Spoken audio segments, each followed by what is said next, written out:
The Pittsburgh Steelers escape, and I think that is the perfect word, escape from Foxborough with a victory in week 3 of the NFL season, winning their game against the Pats 21-14 to improve to 2-1 on the young season. And listen, as somebody who has not seen the Steelers win in Foxborough basically his entire lifetime, the last time that the Steelers won in Foxborough, I was 12 years old. So with that being the case, I'm not going to go too far into the dramatic in this one, but I think that we can all agree that for most of the afternoon on Sunday, neither team played like they deserved to add a notch in their win column. Now, the Steelers are the ones that, as I mentioned, escaped from Foxborough with credit for the victory. But again, both teams did not look good. And honestly, I'd argue that the Patriots looked like the better of the two teams in 80%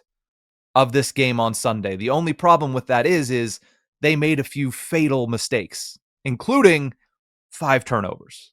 5 turnovers, 4 fumbles, 1 interception down at the goal line. Not to mention, they allowed 5 sacks to a Steelers front that had struggled to get home to the quarterback in the first 2 weeks of the season. So while yes, you have to give credit where credit is due, the Steelers identified that ball security is an issue early in the week for the New England Patriots, and they took advantage of that in Foxborough on Sunday.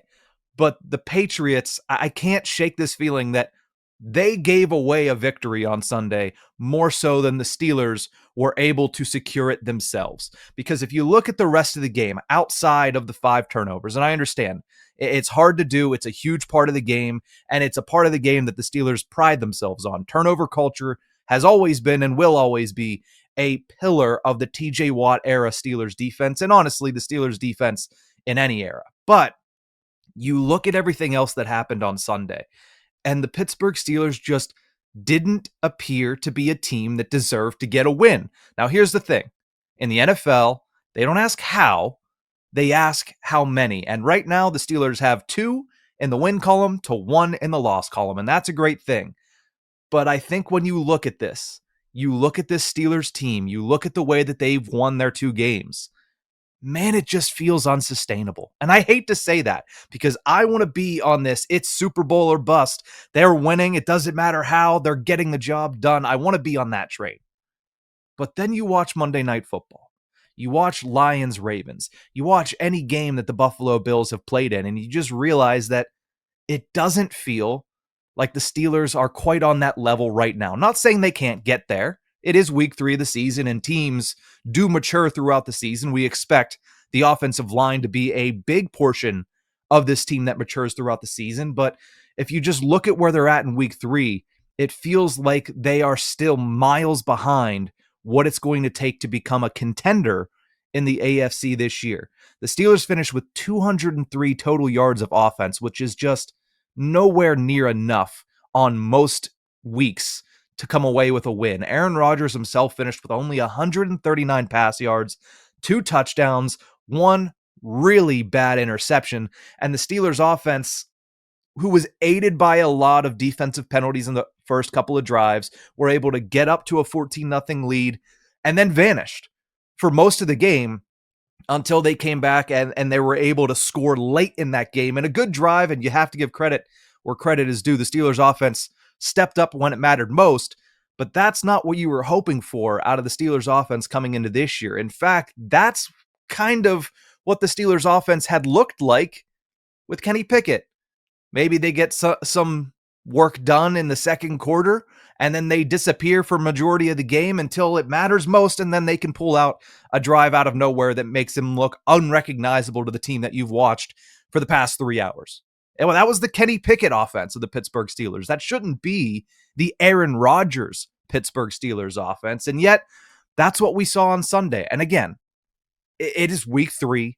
They can change, they can fix many things. I'd suspect the offensive line is only going to get better, and there is a positive outlook on the offensive line after allowing 0 sacks to a team that was leading the league in sacks through 2 weeks. That's a positive. But I think you just are hoping for a little bit more, especially once the Steelers start to face much better opponents like the Packers, who are on the calendar, like the Bills, who are on the calendar. And oh yeah, like the Baltimore Ravens, who, while being 1-2, are still a very, very good football team. Now that's just the offensive side of the football. The most, I think, what's the word I'm looking for here? The most worrying part about this team is the defense. Now, it has gotten, again, better and better week after week, and you have to hope that it continues to trend in that direction. But this defense, not just in week 3, but all year long, has been horrible on possession downs. New England was 6 of 13 on third down, and of those 7 third downs that they didn't connect on, they were able to convert on 4 of 5 fourth downs. So the Steelers just unable to get off the field. It's back to that bend, don't break mentality. We'll force a turnover at some point if we allow the other team to have 17 snaps in a drive. One of these times they're going to make a mistake and we're going to fall on the football. That is just not a sustainable way to plan a defensive strategy for a football game. They are the 4th worst team in the NFL on third downs at 46.3% success rate. That is awful, which means more than 50% of the time, if there's a third down, the other team's converting. And a lot of these this season have been third and longs, a situation in which you would imagine the Steelers should be extremely, and I mean extremely, good at, because they have some of the best pass rushers as far as the depth of a core from 1 to 4. Jack Sawyer has looked very good. Nick Herbig, if he can do one thing, he can certainly pass rush. I mean, Aaron Rodgers jokingly called him a one-trick pony in training camp to get on his nerves, but what was the one trick that he had? The speed rush. And guess what? He's utilizing that well in the second and third weeks.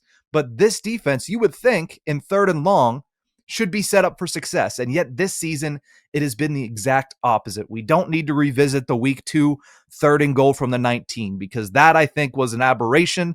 I think that specific play was the Steelers, I don't want to say giving up, but it felt like that was a product of the environment of where they were in that ball game. But the rest of the time, it's just not good enough. And on fourth down, 4 of 5 on fourth down in week 3, but they're still allowing 6 out of the 9 fourth down opportunities for opponents this year. The defense needs to be more buttoned up. This is a defense that I know a lot of people have said, highest paid. They should be the best in the world. I don't know if we're going to get to that this season.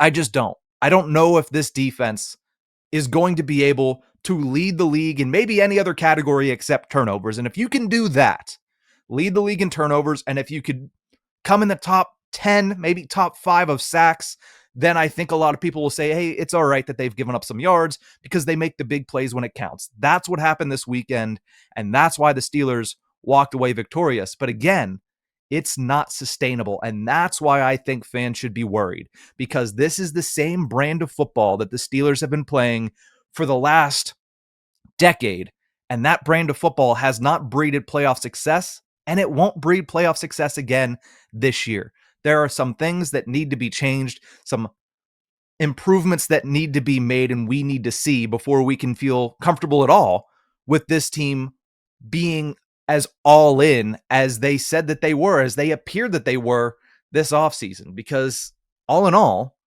it just wasn't good enough this week. Offense, defense, it just was not good enough, because we've been told, or at the very least, the appearance is when you sign Aaron Rodgers to a 1-year deal, when you make a trade and pay DK Metcalf the most rich salary that you've ever paid a wide receiver, when you trade away Minkah Fitzpatrick to bring in Jaylen Ramsey and Jonnu Smith, that's showing your fan base that you're all in for a Super Bowl this year. And Super Bowl teams, let's face it, can beat you in multiple ways. Maybe they can beat you in a shootout. Maybe they can beat you in an ugly game where, look at the Philadelphia Eagles. They were down 26-7 at home. They were able to come back, get the victory, and win on a blocked field goal. The point being, Super Bowl teams can beat you in multiple ways. It feels like the Steelers can really only beat you in one way. They're going to make you force a turnover, and they're just going to squeak by on the offensive side of the football. There's no margin for error for the Steelers. We saw that in week 2. They make 2, I would say, mental errors maybe three. If you go the Calvin Austin jumping in front of Pat Freiermuth in the end zone, you go obviously the Caleb Johnson, what he did on kick return. We don't need to visit that too much. And then you go the 3rd and 19 where it felt like the entire defense's batteries just died. Those 3 plays led to a 14-point loss. 3 plays. Outside of that, if one of them doesn't go that way, they're probably still losers. The point being, if you make 3 mistakes in a game, and I understand this is a very extreme example because that second mistake by Caleb Johnson is very, very bad. But if you make 3 mistakes in a game, it's going to be insurmountable for the Steelers to come back from. Not 5 turnovers, but 3 mistakes. That, to me, just makes it feel like the Steelers don't have a margin for error when it comes to winning football games, and that's against teams that the Seahawks might be decent this year. They might be a playoff team. The Patriots are better than they were in years past, but let's face it, they're still not quite there yet. That's against teams that aren't going to be competing for a Super Bowl. And if you're Super Bowl or bust, going up against teams like Bills, the Ravens, the Chiefs, the Chargers, you're not going to be able to win football games by playing perfect football games. And it feels like the Steelers need to be near perfect to win on a week in, week out basis. But the one thing I will say is there are some positives to take away. I always like to close things out with some positives because it isn't all doom and gloom. And after all, the Steelers have a winning record. They are 2-1. You would have liked them to be 3-0 at this point, but listen, there's only a handful of teams that are 3-0, and those are usually the best teams in football. But there were some positives. The run defense was a little bit better. It's slowly getting better every single week, only giving up 119 yards to a New England Patriots team that, let's face it, they have some talent at the running back position. How about TJ Watt and Cam Hayward? They are big-time players, and they made some big-time plays on Sunday. TJ Watt ends his sack drought, ends up with 2 on the afternoon. Cam Hayward not only gets a sack, but he forces a fumble, too. So I think those two leading the way, stepping up for a defense that needed them to step up, I think is huge, and it's great to see if you're a Steelers fan. The last thing I'll say on the defensive side of the football, Derek Harmon had a pretty good first impression. You know, I posted right before the game, once we found out Derek Harmon was going to be activated, that, listen, this defensive line has set the bar so low in the first 2 weeks of the season that Derek Harmon has a great opportunity to step in and kind of show himself to be a huge piece to this defense. And that's exactly what he did. He was able to get his first sack. He was able to get 2 tackles for loss in this game. And he was able to overall make a good first impression on the Steelers fan base in his first bit of regular season action. So enjoyed those things from the defense. Offensive side of the football, there's not much to take away from this. I'll say this.